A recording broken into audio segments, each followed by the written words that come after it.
चलिए सबसे पहले समझते हैं फ्रॉड क्या होता है।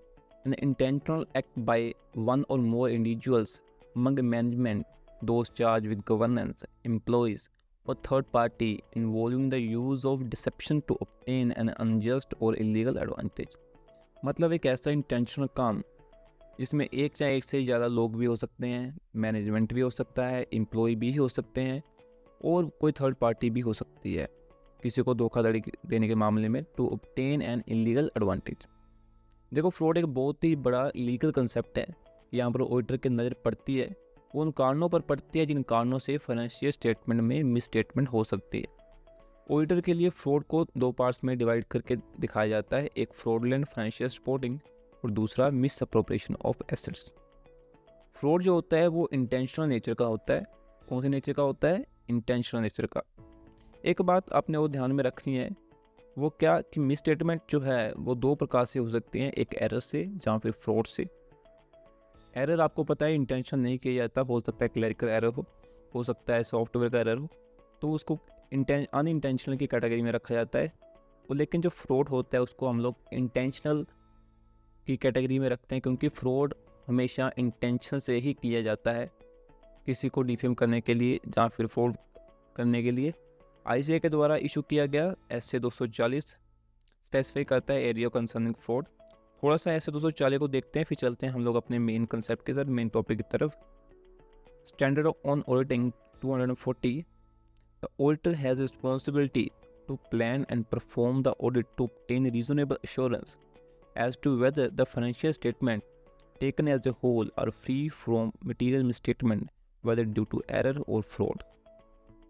ऑडिटर को प्रॉपर प्लानिंग प्रोसीजर को यूज़ करके फाइनेंशियल स्टेटमेंट में जो भी मिसस्टेटमेंट है फ्रॉड और एरर की वजह से, उसे देखना चाहिए और उस पर रिपोर्टिंग करनी चाहिए। आईसीआई के गाइडेंस नोट जो कि फ्रॉड डिटेक्शन के ऊपर है, जब आप लोग ऑडिट करने जाएं तो उनको एक बार कंसीडर आपको जरूर करना चाहिए, जिसमें उन्होंने बताया है कि कैसे आप बैंक से इंटरनल सर्कुलर मांग सकते हो जो भी फ्रॉड आइडेंटिफिकेशन एंड रिपोर्टिंग के ऊपर है। Then obtain history of fraud in the branch, कि ब्रांच ने पिछले साल कोई फ्रॉड तो कि ब्रांच में पिछले साल कोई फ्रॉड तो नहीं हुआ, अगर हुआ है तो उस पर रिपोर्टिंग क्या करी गई है, वगैरह वगैरह आप लोग बैंक से मांग सकते हो। आप बैंक में, अगर आपके बैंक में कोई कॉन्करेंट ऑडिट हुआ है, आप उसकी रिपोर्ट भी मांग सकते हो। कोई इंटरनल ऑडिट हुआ है, उसकी रिपोर्ट भी मांग सकते हो। कोई इंटरनल इंस्पेक्शन हुई है, उसकी रिपोर्ट मांग सकते हो। रेवेन्यू ऑडिट, विजिलेंस ऑडिट, इन सभी ऑडिट की रिपोर्ट आप बैंक से मांग सकते हो और उससे रिव्यू कर सकते हो कि फ्रॉड डिटेक्शन पर क्या क्या ऑब्जर्वेशन की थी, क्या क्या रिपोर्टिंग करी गई है, तो उसका स्टेटस वगैरह क्या है। देन हमने चेक करना है कि विजिलेंस डिपार्टमेंट या फिर कंट्रोलिंग अथॉरिटी को फ्रॉड वगैरह रिपोर्ट हुए हैं या फिर नहीं है, और अब उनका क्या स्टेटस है।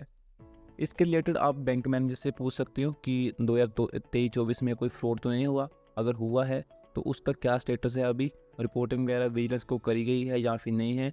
ये सब बातें आप बैंक स्टाफ से भी एग्जामिन कर सकते हैं during the course of audit. इसमें आप ये भी देख सकते हैं कि बैंक ने करेक्टिव एक्शंस वगैरह लिए हैं या फिर नहीं है। जो भी फ्रॉड है उसकी रिपोर्ट लोकल पुलिस को या सीबीआई को या फिर विजिलेंस डिपार्टमेंट को करी गई है या फिर नहीं है। ये सारी बातें आप बैंक से या फिर बैंक मैनेजर से क्रॉस वेरीफाई कर सकते हैं। अब बात करते हैं टेक्निक या टिप्स की, जिसको यूज़ करके आप फ्रॉड को डिटेक्ट कर सकते हैं। देखो एक बात को ध्यान में रखना है कि फ्रॉड जो होता है ना, वो किया जाता है डेलिबरेटली, मतलब कि जानबूझकर करे जाते हैं। तो ऑडिटर उनको इतनी आसानी से नहीं पकड़ पाता, क्योंकि ऑडिटर ऑडिट करने को जाता है, ना कि वहाँ पर इन्वेस्टिगेशन करने के लिए। इन्वेस्टिगेशन एक अलग चीज़ होती है। यहाँ पर इन्वेस्टिगेटिंग ऑफिसर है, उसके पास अलग राइट्स होते हैं, उसकी अलग पावर होती है, जो कि एक ऑडिटर के पास नहीं होती।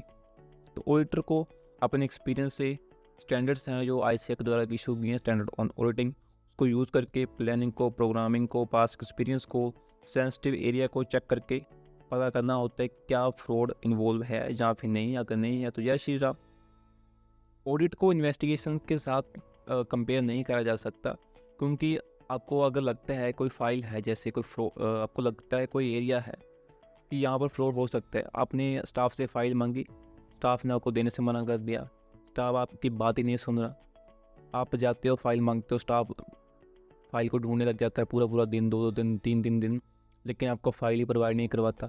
तो ये सारी कुछ लिमिटेशंस होती हैं ऑडिट में। सिमिलर अगर यही चीज़ इन्वेस्टिगेशन में हो तो वहाँ पर इन्वेस्टिगेटिंग ऑफिसर पुलिस का यूज़ कर सकता है, लेकिन ऑडिटर इन सभी चीज़ों का यूज़ नहीं कर सकता। तो ये कुछ लिमिटेशंस होती हैं ऑडिट की, जिसके कारण ऑडिट को परफॉर्म करना आपका सिर्फ अपने एक्सपीरियंस से ही परफॉर्म कर सकते हो। जो भी गाइडलाइंस होती हैं ICAI की, उनको यूज़ करके आप लोग ऑडिट कर सकते हो। सो अब कुछ ऐसे पॉइंट्स देखते हैं जो आपको मदद करेंगे कि फ्रॉड डिटेक्शन कहाँ पर कैसे करना है, आइडेंटिफाई कैसे करना है फ्रॉड को। इनके अलावा बहुत सारे एरियाज़ हो सकते हैं, मैं कुछ मेजर एरियाज़ यहाँ पर कवर कर रहा, जो आपने ऑडिट के टाइम पर ज़रूर देखने हैं। पीछे रिसेंटली नीरव मोदी का केस हुआ था, जिसमें एक ही पर्सन कितने सालों से सेम वर्क कर रहा था। तो इस केस में आपने देखना है रोटेशंस ऑफ ड्यूटीज़, देखने की कितने टाइम पर स्टाफ की रोटेशन हुई है या फिर नहीं हुई है। और आप देख सकते हो कि कोई स्टाफ लीव पर है, फिर भी उसकी ID को लॉगिन करा गया है, तो आप लॉग रिकॉर्ड को चेक कर सकते हो। स्टाफ मेंबर लीव पर है लेकिन फिर भी उसका सिस्टम में लॉगिन हो रहा है, तो कैसे हो रहा है इसकी जस्टिफिकेशन आप लोग मैनेजर से ले सकते हो, स्टाफ एम्प्लॉय से ले सकते हो। देन आप स्टाफ अकाउंट, उनके रिलेटिव्स के अकाउंट को देख सकते हो। तो ऑडिट में ये इंटेंशन नहीं करके जाना कि फ्रॉड जहाँ पर एग्जिस्ट करता है बाद में फ्रॉड निकल आए, वो आपकी एक्सीलेंस है, आपका लक है कि वहाँ पर फ्रॉड निकला जिस एरिया को आपने एग्जामिन किया। सो आपने स्टाफ और उनके रिलेटिव्स के अकाउंट्स भी एक बार गो थ्रू कर लेने हैं कि कोई अनयूजर ट्रांजैक्शन तो नहीं हो रही यहाँ पर। उसमें आप स्टाफ एडवांसेस को भी चेक कर सकते हो, इंटरेस्ट रेट को देख सकते हो, कौन से रेट ऑफ इंटरेस्ट लग रहे हैं स्टाफ लोन अकाउंट्स के ऊपर। मास्टर डाटा से चेक कर सकते हो कि करेक्टली इंटरेस्ट रेट यहाँ पर जो मेंशन है क्या वही लग रहा है या फिर नहीं। जो लोन स्टाफ को दिए गए हैं तो आपने उसमें चेक करना है, ये बहुत ही इंपॉर्टेंट एरिया है। वहाँ पर आपने चेक करना है कि कहीं उन लोन्स अकाउंट पर कहीं जीरो इंटरेस्ट तो चार्ज नहीं हो रहा, कहीं इंटरेस्ट चार्ज हो रहा है तो क्या कम इंटरेस्ट चार्ज नहीं हो रहा, इंटरेस्ट चार्ज हो भी रहा है या फिर नहीं हो रहा। ये सब आपने उन अकाउंट्स में चेक कर लेना है। जैसे टर्म लोन में डायरेक्ट परचेज होती हैं, तो डायरेक्ट परचेजेज के केस में वहाँ पर आपने देखना है कि ब्रांच ने इंडिपेंडेंट इंक्वायरी करी है या फिर नहीं करी है। देन जो डिसबर्समेंट है, disbursement is very very important. जितने भी आपके पास लोन्स हैं, जैसे व्हीकल लोन है, एजुकेशन लोन है, जैसे टर्म लोन्स में मशीनरी परचेज करी गई है, तो इन केसेस में आपने डॉक्यूमेंट्स तो देखने हैं, उनके अलावा आपने रैंडमली चेकिंग करनी है एंड यूज़ ऑफ फंड्स।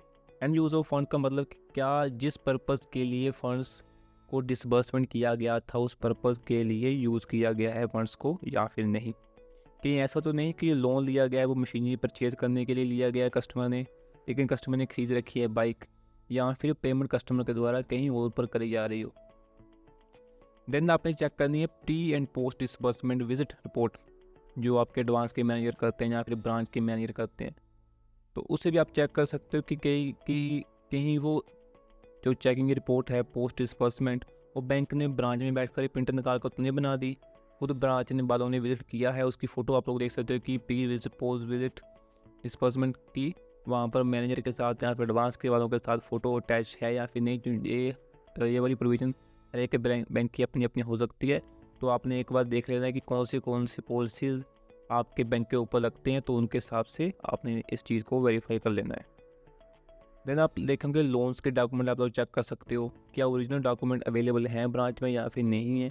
अगर ओरिजिनल डॉक्यूमेंट्स अवेलेबल ही नहीं है तो इसका मतलब यहाँ पर फ्रॉड हो सकता है, क्योंकि हो सकता है कि ऐसा व्यक्ति जिसने सेम डॉक्यूमेंट दिखाकर आपकी बैंक में से लोन लिया हो और आपको यहाँ पर कॉपी पकड़ा दी हो, देन ओरिजिनल डॉक्यूमेंट कहीं और दिखाकर वहाँ पर भी लोन लिया हो।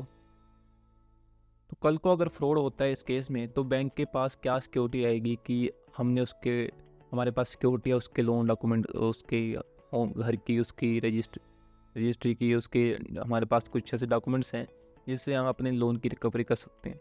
तो इस केस में फ्रॉड हो सकता है, और इसमें आप लोग इंश्योरेंस डॉक्यूमेंट चेक कर सकते हो। तो अगर आपको कोई डॉक्यूमेंट्स केस में नहीं मिलता तो आप लोग ब्रांच से वेरीफाई कर सकते